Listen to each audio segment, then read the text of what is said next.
आप लोगों को ये तो मालूम ही होगा कि इंसान के कर्मों के आधार पर उसे नर्क या फिर स्वर्ग लोक की प्राप्ति होती है।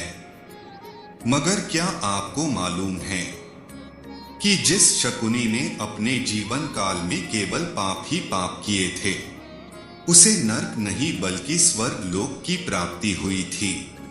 जो पापी अपनी ही बहन के बच्चों की हत्या का कारण बना हो, उसे कैसे स्वर्ग लोक की प्राप्ति हो सकती है? जिसके षड्यंत्रों ने महाभारत की रचना की, उसे कैसे भला स्वर्ग लोक की प्राप्ति हो सकती है? तो चलिए आपको बताते हैं शकुनी का स्वर्गलोक जाने के पीछे का असल कारण।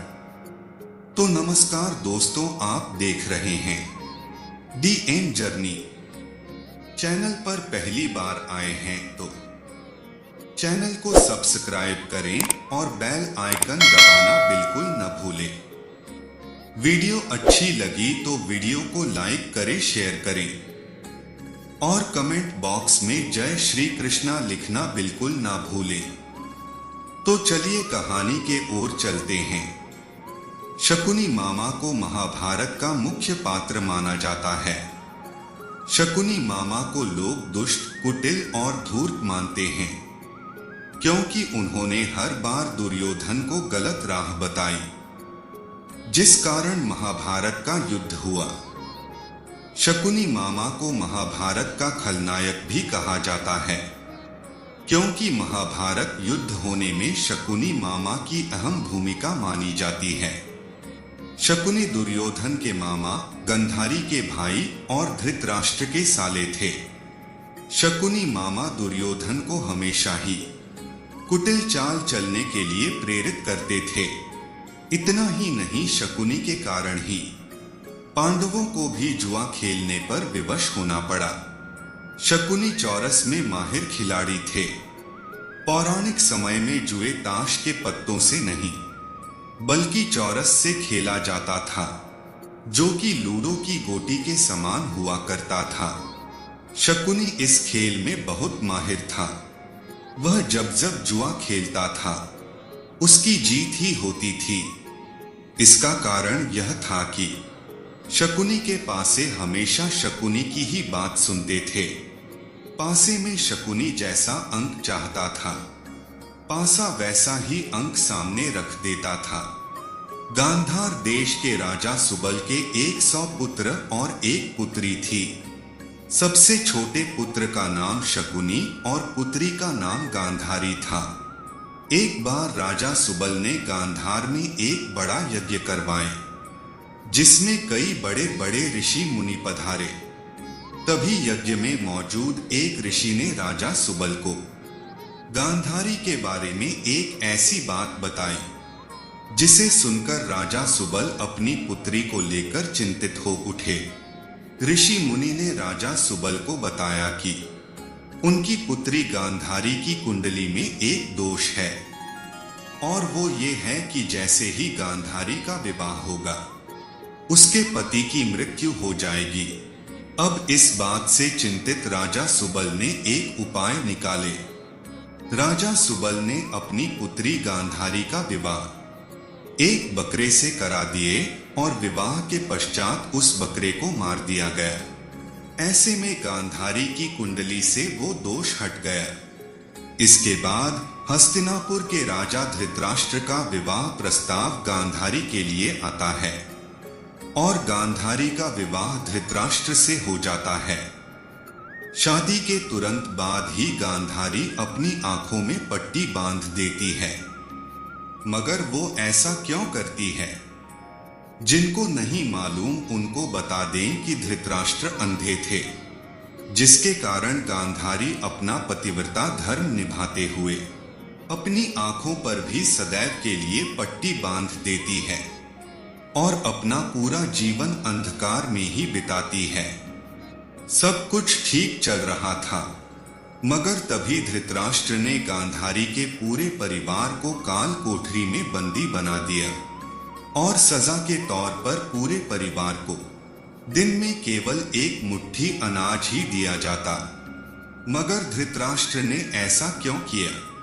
दरअसल धृतराष्ट्र को ये ज्ञात हो चला था कि उसकी पत्नी गांधारी का उससे पहले भी एक बार विवाह हो चुका है। धृतराष्ट्र को इस विश्वासघात से इतना क्रोध आया कि उसने गांधार के संपूर्ण राज परिवार को बंदी बना डाला और उन्हें एक दिन का खाना केवल एक मुट्ठी अनाज ही दिया जाता, जो कि एक व्यक्ति के लिए भी पूरा न था। हाँ, मगर उस एक मुट्ठी अनाज से किसी एक व्यक्ति की जान जरूर बच सकती थी। अब राजा सुबल ने ये तय किया कि जो एक दिन का अनाज आ रहा है उसे किसी एक व्यक्ति को ही खाने को दिया जाएगा, ताकि उसके वंश से कोई एक तो जीवित बच सके। मगर वो इस अनाज को देने के लिए किसे चुने? इसके लिए राजा सुबल ने बंदीगृह में मौजूद उसके पूरे परिवार को एक कार्य सौंपा। राजा सुबल ने अपने परिवार को एक हड्डी दी और एक धागा दिया और एक एक कर सभी को बोला कि इस धागे को बिना छुए एक छोर से दूसरे छोर तक लेकर जाओ। इस कार्य में सभी विफल रहे, मगर शकुनी ने ये कर दिखाया। शकुनी ने धागे के एक छोर पर अनाज का एक दाना बांधा और दूसरी ओर एक चींटी और धागे के बीचों बीच हड्डी को रख दिया, जिसके बाद चींटी अन्न के दाने को खाने के लिए हड्डी को पार करते हुए धागे के दूसरे छोर पर पहुंच गई। ऐसा कर शकुनी ने अपनी बुद्धिमत्ता को दर्शाया और राजा सुबल को ये समझ आ गया कि केवल शकुनी ही उनके परिवार का ये बदला धृतराष्ट्र से ले सकता है। इसके बाद राजा सुबल ने अपने अंतिम समय पर धृतराष्ट्र के सामने अपनी आखिरी इच्छा रखते हुए बेटे शकुनी को रिहा करने का निवेदन किए, जिसके बाद धृतराष्ट्र ने भी शकुनी को रिहा कर दिया।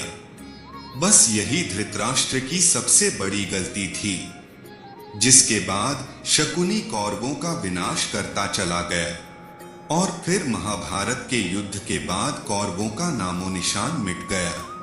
शकुनी के पासे हमेशा उसकी बात मानते थे।